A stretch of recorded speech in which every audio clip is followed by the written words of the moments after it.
Kagulat World, Alexandra Ginulat ang World number 4. Maraming Pinoy ang nakaalam na natalo na ni Alex si Coco Gauff, isa sa pinakamalalaking pangalan sa women's tennis. Nangyari ito sa third round ng Indian Wells nitong March 8, 2026. Si Gauff ang world number 4 at 4th seed, habang si Alex ang number 31 seed. Kontrolado ng Pinay ang scoreboard, 6-2, 2-0, bago napilitang mag-retire si Gauff dahil sa matinding pananakit ng kanyang kaliwang braso. Kaya oo, opisyal na panalo ito ni Alex at tabla na sila sa kanilang professional head-to-head, 1-1. Pero kailangang maging patas. Hindi natapos ang buong laban dahil sa injury. Hindi rin tama na burahin ang ginawa ni Alex bago ang retirement. Nakuha niya ng malinaw ang first set at lamang siya sa second set. Maging si Gauff ay kinilala sa net na mahusay ang laro ng Filipina. Mas nakakagulat ang turnaround dahil 3 linggo lamang bago nito, dinomina ni Gauff si Alex sa Dubai quarterfinals, 6-0. Sa Indian Wells, ibang Alex ang lumabas, mas matapang, mas disiplinado at hindi natakot sa reputasyon ng 2-time Grand Slam champion. Mas mabigat ang kahulugan ng resultang ito ngayon. Si Coco ay kasalukuyang world number 4, habang si Alex ay umakyat na sa career high world number 28 matapos ang makasaysayang Wimbledon run. Ipinapakita nitong hindi aksidente ang kakayahan ni Alex na makipagsabayan sa pinakamahuhusay. Ang tamang mensahe, hindi basta pinahiya ni Alex si Coco. Pinatunayan niya ang kaya niyang kontrolin ng isang elite opponent at bumawi agad matapos ang masakit na pagkatalo. At may opisyal ng panalo si Alex laban kay Coco Gauff. Hindi ito junior match, exhibition, practice set o gawagawang social media claim. Nasa official professional record ito. Sa kanilang 2 meetings noong 2026, tig-isang panalo sila. Nanalo si Gauff sa Dubai quarterfinals, 6-0, 6-2, at bumawi si Alex sa Indian Wells, 6-2, 2-0, retired. Ngunit bago tayo sumigaw na pinahiya, mahalagang ilagay ang buong katotohanan. Napilitan si Gauff na tumigil dahil sa matinding sakit sa kaliwang braso. Ayon sa kanyang paliwanag pagkatapos ng match, kakaiba nakakatakot ang sensation at pinaginalang nerve-related. Nag-medical timeout siya bago tuluyang mag-retire. Kaya hindi natin dapat maliitin ang injury o sabihing sumuko lamang siya. Pero hindi rin makatarungang sabihin na regalo lang kay Alex ang panalo. Bago nag-retire si Gauff, hawak ni Alex ang laban. Nakuha niya ang first set 6-2 at naka-break agad para sa 2-0 sa second. Halos 55 minuto ang nailaro, sapat upang makita sa scoreboard na malaki ang ipinagbago ng takbo ng kanilang rematch. Sa Dubai, 6-0, 6-2 ang naging score pabor kay Coco. Mukhang napakalaki ng pagitan ng kanilang level noon. Ngunit iyon mismo ang dahilan kung bakit kahanga-hanga ang nangyari sa Indian Wells, makalipas lamang ang 3 linggo. Hindi kailangan ni Alex ng ilang buwan upang makabawi. Agad siyang nakahanap ng mas epektibong paraan upang harapin ang American superstar. Ano ang posibleng naging tactical difference?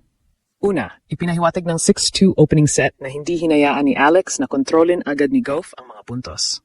Laban sa isang mabilis at athletic na player tulad ni Coco, kailangang maagapan ang unang attacking ball. Kapag hinayaan mong makapuesto siya, mahirap siyang pasukin dahil sa kanyang court coverage. Ikalawa, mahalaga ang natural na variation ng isang left-handed player tulad ni Alex. Ang direksyon at spin ng kanyang forehand at serve ay naiba sa karaniwang nakakaharap ng mga right-handed opponents. Kapag maayos ang placement, napipilitang baguhin ng kalaban ang kanyang footwork at preferred rally patterns. Ikatlo, ipinakita ng mabilis na scoreline na naging mas handa si Alex na manatili sa pressure points. Hindi niya kailangang tapusin agad ang bawat rally. Ang goal laban sa elite defender ay hindi puro winner. Kailangan ding pilitin ang kalaban na gumawa ng isa pang mahirap na shot. At ika-4, hindi siya na-intimidate sa pangalan, ranking o resume. Si Gauff ay 2-time major champion at world number 4 noong laban. Maraming player ang nagiging tentative kapag nasa kabilang court ang isang global superstar. Kay Alex, kabaligtaran ang nangyari. Matapos siyang durugin sa Dubai, hindi siya umatras sa rematch. Mahalaga rin ang kanilang post-match interaction. Humingi ng paumanhin si Gauff dahil hindi niya maituloy ang laban at sinabi kay Alex na maganda ang kanyang laro. Si Alex naman ay nagpakita ng respeto at nilinaw na hindi ganoon ang gusto niyang paraan ng pagkapanalo. Walang yabang at walang pang-insulto. Ang tunay na mensahe ay hindi pinahiya ang kalaban bilang tao. Ang pinahiya, kung gagamitin natin ang salitang iyon sa hype, ay ang ideyang hindi kayang bumawi ng isang Filipina laban sa isang world-class champion.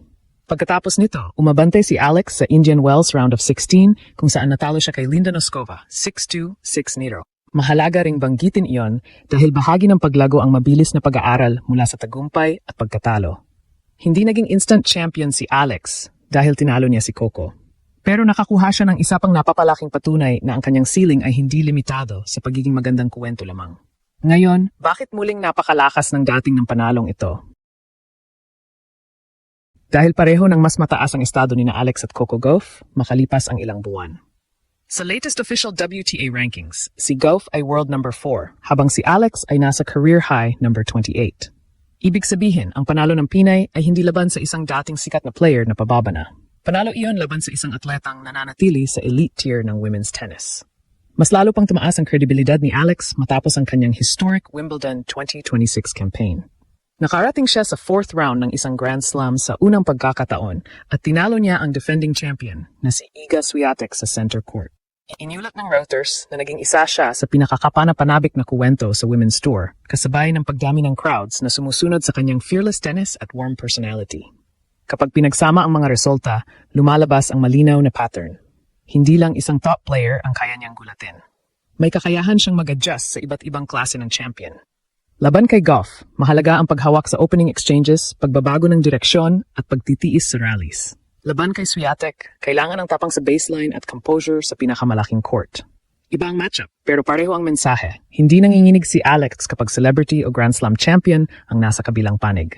Ito rin ang dahilan kung bakit mahalagang suriin ang salitang tinalo. Sa official tennis record, panalo ni Alex ang Indian Wells match dahil nag-retire si Gauff habang lamang ang Filipina. Walang asterisk na nag-alis sa win. Ngunit sa matinong analysis, kailangan ding sabihin na injury retirement yon at hindi completed straight sets ang pagiging tapat sa detalye ay hindi pagbawas kay Alex. Sa katunayan, lalo nitong pinapalakas ang argumento dahil bago pa natigil ang laban, siyang nasa unahan sa scoreboard at nakakuha na ng buong set laban sa world number 4. Sa social media, malawak na naitala ng Philippine sports pages ang score na 6-2, 2-0 at ang injury exit ni Gauff. Marami ring nakapansin sa respeto ng dalawang player sa net matapos ang emotional ending. Iyan ang mas magandang viral angle. May malaking upset, may dramatic injury ending, pero may sportsmanship at class sa gitna ng pressure. At isipin natin ang posibilidad ng kanilang ikatlong meeting. Tabla ang professional head-to-head, 1-1. Si Coco ang nanalo ng dominante sa Dubai. Si Alex ang bumawi sa Indian Wells bago ang retirement. Kung magharap silang muli na parehong healthy, iyon ang magiging tunay na decide.